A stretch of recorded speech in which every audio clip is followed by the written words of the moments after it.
So everyone, we're about to move on to the Q&A side of things. We're going to jump straight back into it. We're going to get Martin and Mandy back on stage. What we are going to look at doing today is really throwing to the floor. So any of those burning questions that you've had today, this is the moment to get involved. And you're going to want to, because for anyone that does put a question up, we've got a copy of Martin's book to give away as well. So very excited. So welcome Mandy and Martin back on the stage. Those were fantastic, guys. Thank you very much for your time and for sharing those thoughts with us. I might kick off the first question, and then we will open it up to the floor. There's a lot of conversations that we had around the table around, the way we're working now is often teams within teams. And I know we talk about this as a holistic team vision, but Mandy, you put it the whole point around intentional togetherness.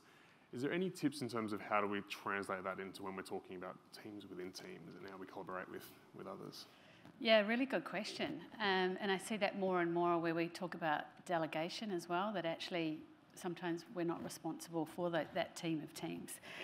I think the way I would position it is to look holistically at what that team of team is and have a conversation within those teams and make the intentional togetherness happen as a collective group. So, when you're looking at, the programmatic group with the buying group, am I on the right track? Yeah, that's the one. Then, and you're working on some big project or a pitch, then absolutely that's the time to those two leaders to come together and discuss what do we need to shift here, what do we need to adapt, so that those moments are coming together purposefully, which are even more important, right? Because if you're working on a pitch, then absolutely those moments are really, really key. Yep, thank you. And Martin, when we look at it from those 5 stages that you shared, do you think there's anything in terms of that way when we talk about teams and within teams?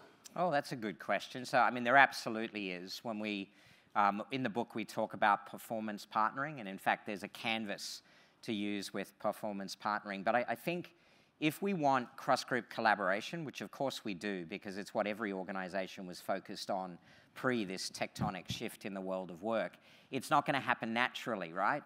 So there was a study, I think Mandy Atlassian did it in late 21, where they actually mathematically looked, now that every team had beautifully manicured their working week, what the statistical likelihood was of all of the people arriving in the office at the same time that needed to collaborate.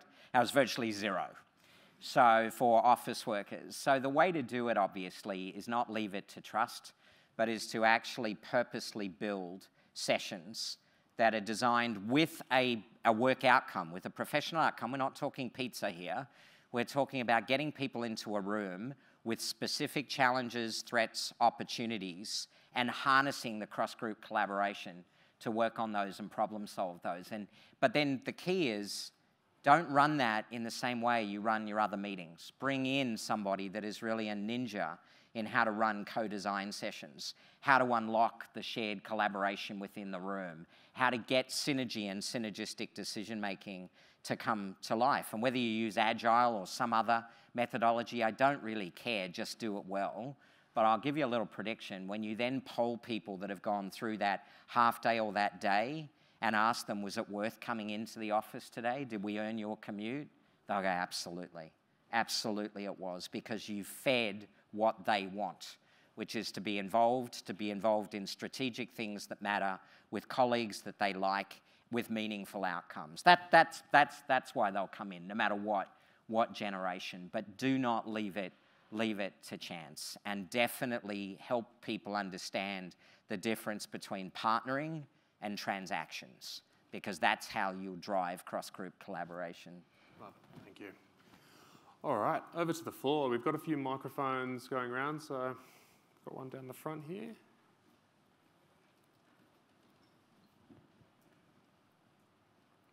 Warms my heart to see my books carried around like a baby. Very good, I love that. I should have taken a photo of that. That's great. Hi guys, this is mainly for Mandy, but Martin, you might have a point of view as well. So you suggested this whole social contract thing, asking a lot of questions about, like, what would you like to get out of this? What would you like to be in your social contract? What do you want to get out of this? What do you need from me? I wonder if you have techniques for when you ask those kinds of questions and the answer is always nothing or I don't know.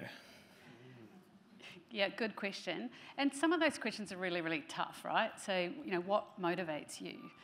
for me, I'd have to go, actually, can you give me some time? I need to go away and think about that. So, firstly, I would suggest maybe if you know you're going to go in and have that kind of conversation where they're like, I don't know, then actually, send them an email and go, hey, when we catch up tomorrow, I really want to sort of have some great questions around what's important to you. This is the sort of stuff we're going to talk about. Just digest so you come in prepared. Yeah. Is it okay if I build on that?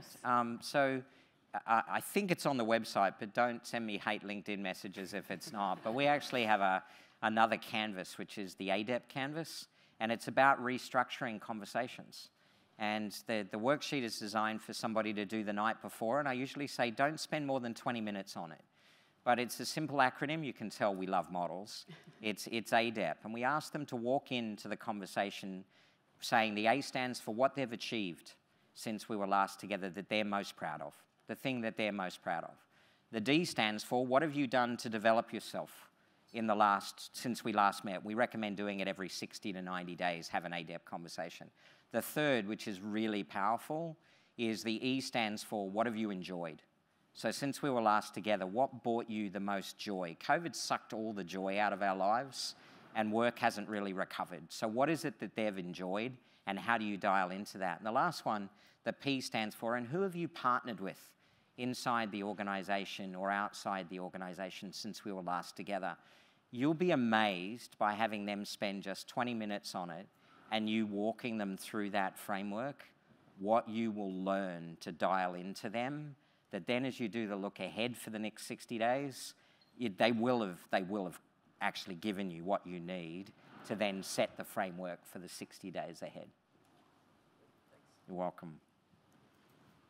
Got one up the back. Easy. Hi, I think this is probably, actually for both of you, but we were speaking a lot on our table about shifting from the off game to the A game.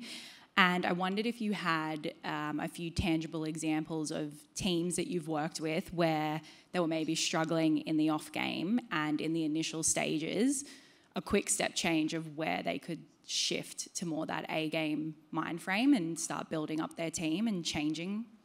I think you should. You're going to want me to start on that one? Rats, that's usually a new one. Got my technique. Look, I'll tell you about one team that I'm actually still working with right now.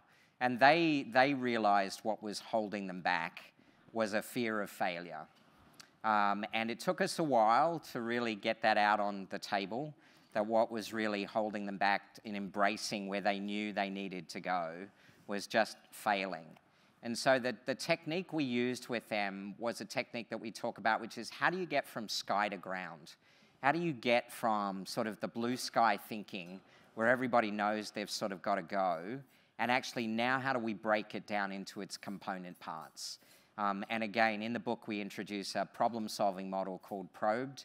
Doesn't matter what problem-solving model you've got, but if what you've got is fear or just an inability to move out because the consequences seem just either too impossible to imagine or endure, actually breaking the problem down into a series of steps that can be taken one after another with sort of decision points along the way helps a team unlock. It helps them unlock because they're not denying the fact that there's still a lot of fear and uncertainty, but they commit to going towards it and working their way towards the steps to get there. And so it's a bit like I use Gen AI now to unlock me. So if I've got to write a big speech or I've got to write an important document, I know the Gen AI is only going to be maybe 40, 50, 60% correct, but I put my query in because I know it'll get me started, it will unlock me. And using a problem-solving model can unlock the team and get them starting to move towards it rather than just stepping back and feeling overwhelmed. Any builds? I think my experience in talking to a lot of you guys in the industry, what I think the barriers of shifting out of the B, is that right, B into the A, is this mindset of busyness. Like, it's very, very real. And I talk to people and they're, like, I've just got so much stuff to do, I haven't got time to focus on the people. And to me, that's the fundamental shift that you need to unlock, actually, is how do you get out of the busy And you're probably never going to get out of the busy, but that's about more, being much more productive. And then also, have you got the right skills and understanding of your communication style and how you're landing when you're being busy, busy, busy, because that's really highly unproductive as well. So to me, it's actually that's looking at the leadership style and how you're managing your people to shift and get much more productive and out of that mindset. We've got a few hands up over this way. They all want your books, Martin. I hope so. And if you could please, apologies to the server before, if you could please state your name and where you're from. Thank you. Hello. Hi, I'm from Spark Foundry. Question to both, but going back to what Mandy presented in terms of building curiosity muscle, different people have different motivation triggers. So I think one question is how to identify them. And then once we do identify, how to use it to purposefully incentivize them to build their curiosity muscle. Is this from you leading people perspective? Yeah. Yeah. Look, I think the beauty is everybody has their own different motivations and they come from a diverse thinking. So I would encourage your team members to go down whatever rabbit hole they find themselves in that they find interesting, because that's going to be their passion point, and that's the one that they're going to feel most safe to come back and share when you create your curiosity corner and your team whips or whatever it might be. So I just encourage people to go where they want to go, because you're going to learn something from them. Much like, I've learned, my daughter's doing her Pilates instructor course. I'm learning so much from her and how to put together a Pilates machine. I think Table 6 talked about boundaries in their conversation, and boundaries need to be respected, but they don't need to be reinforced. So if you really want to dial into the values, what lights people up, the authentic person, then you have to think about your tempo, the way that you're running the team. And I'm really struck by your busyness comment, because people are confusing activity with productivity right now. And COVID taught us that. We got addicted to our inbox being all done by the time our day was done, or our Slack thread being completely cleaned up, and we thought that was victory. And actually it's not. Coaching your people to be effective is your victory. The busy work is not what you're being paid for at the level that you're at. So that being thought about, you need to think about your tempo, and the best teams I work with spend at least a day a quarter, at least a day a quarter in an offsite, which doesn't have to be expensive, where they're paying attention to alignment, collaboration, and learning. It will not happen. You will not dial into your people, and you will not dial into the team unless you get out of the busyness and commit the time to it to be the coach and develop that team. But don't just show up at the last minute making up what you want to have on your agenda, like one of my banking clients did a couple of weeks ago, where literally the woman running the afternoon session was making up the agenda while I was running the morning session. What an absolute waste of those people's times. So if you are going to do it, use a model, be clear, involve the team, but then those boundaries will come down. People will want to share. You'll dial into their authentic selves, and you'll be the coach that they need. All right, we've got another couple more.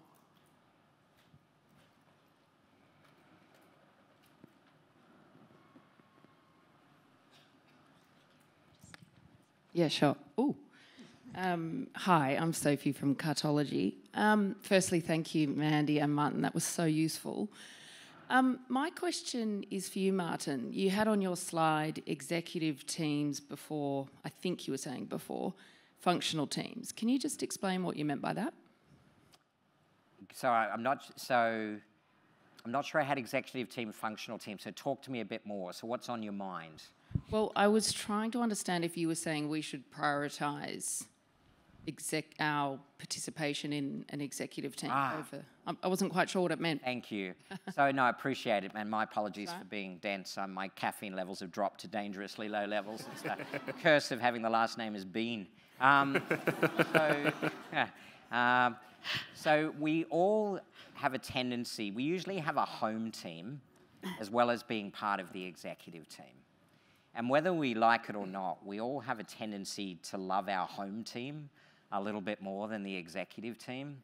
So what ends up happening is when we walk into the executive team, we sort of walk in thinking it's Game of Thrones. How do I defend my home team to maintain power, to get the resources that I need, to defeat the others so that they can't undermine me and get more than me, and to look like the smartest person in the room because my team will love that, right? So the real key, if you are part of the executive team, is to take off your home team glasses when you walk in that room and put on your executive team glasses. But the only way that happens is if the leader of the executive team takes time to define what the purpose of the executive team is, what the executive team's 4 most important priorities are, not the enterprise, but the executive team, and then they develop a compelling narrative to talk to the rest of the organization about why the executive team exists. Nearly every executive team I start working with has never taken the time to do that, which means it's Game of Thrones, which leaves the leader of that team in the unenviable position of playing critical parent all the time as they try to settle the disputes of everybody going on around the table. What a complete and utter waste of time, and God help the organization, because that's meant to be the strategy group in the organization. Never heard it referenced like that, but it makes things so true when you think about it. Yeah. And I'm an academic, which means I can say what I want, so it's perfect. All right, you got one more just down the front here.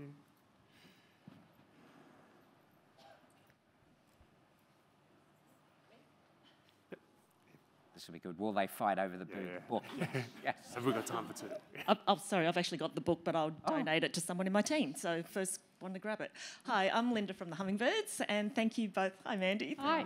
Nice to meet you. Nice to meet you, Martin. too. So my question, it links to what Mandy was talking about in the first table talk around social contract and the elements that are binding. And one of the things, and I'm sure this came up in other tables as well, is flexibility. It's no longer a nice to have, it's a must have. One of the challenges that we face when we're coaching people, some of our leaders, is they say they want a lot of flexibility from us as leaders, and yet they're not flexible. And if I take my training example, to put it forth, is they'll say, oh, I can't come to the training on that day because it's my day off. And so how do we encourage that two-way street, Mandy, that you were talking about earlier? So they're expecting us as leaders to be flexible, and yet we're not necessarily seeing that, and it seems to be coming up more and more in my discussions when I'm coaching. Yeah, and I feel your pain, Linda. So interestingly, you know, if they have the luxury, I'm finding some companies are offering in-room live options and a virtual option, so they can check in to whichever one they want. Now that's a luxury. But again, I think it's finding the cadence and scheduling stuff around the majority. Yeah. So if there's one person that chooses not to come, and that, to be honest, it feels like that should be a conversation around what's the priority, what's the team norms. What was your lovely language you used? Standards. Oh. I usually can only say it once, so they get me to recall. Anyway, if you think of your team norms, right, and how do we want to behave together, ways of working, what are the important things? And to me, of course, learning and development is a massive one, that building that curiosity muscle. So maybe one of those team norms is when we schedule training, if it's not on your off day, then you got to come in. Yeah. Yeah. Just to add to that, Linda, the only thing that's ever worked with me as a leader is, first of all, earning the right, proving to them that if they do show up, it will be worthwhile to them. So, I mean, it's got to be run well. We'll just assume what you do is run well. The second thing, though, is that I've found is lay the tempo out for 6 or 12 months ahead. Give everybody a chance when you lay it out to say, do you have a conflict here? And then hold them to account. So if nobody raises their hands and says, when you set the schedule, this is where the more hard edge kicks in, which is unless there's a family emergency or you're unwell, I expect you to be in that room because you had a say in whether you had a conflict or not. And that will drive out a lot of because they will put that in their schedules and you can help them do that. And you will set a tone of culture of respect, which is, if I've been respectful to you by giving you the program and checking with you, then I expect you to be respectful back to me and the organization by being in the room and not prioritizing a trip to Byron Bay that weekend or that week. You'll actually be in the room, and you'd be amazed as you set that tone how fairly quickly people will be more present than they're not, because they've been involved and had a say. If I can just add as well, I think, and I'm sure you've found it too, Linda, is gone are the days of command and control. So absolutely set a schedule, have someone that strategically builds the training plan, but don't make people join that training module. They need to be the ones that are making up their own mind around what their development wants. We've heard that from Gen Z, right? They're creating their own futures. So if they need to understand what the value is, that value exchange, to going and turning up on the Wednesday that's not their normal day, but if they get that, then they're more likely to shift things around to make it happen. So I think I'm seeing a lot, not any agency in this room, but turning up to train, and people have been mandated they must come in, and naturally they're not in the right mindset to learn and leave with any skills. All right, thank you both. I think testament to the engaging conversation that you both have given today. We've had probably the most questions that we've ever had at one of these events. So thank you very much, and just a big round of applause for Martin. Thank you, everybody. Thank you, Malcolm.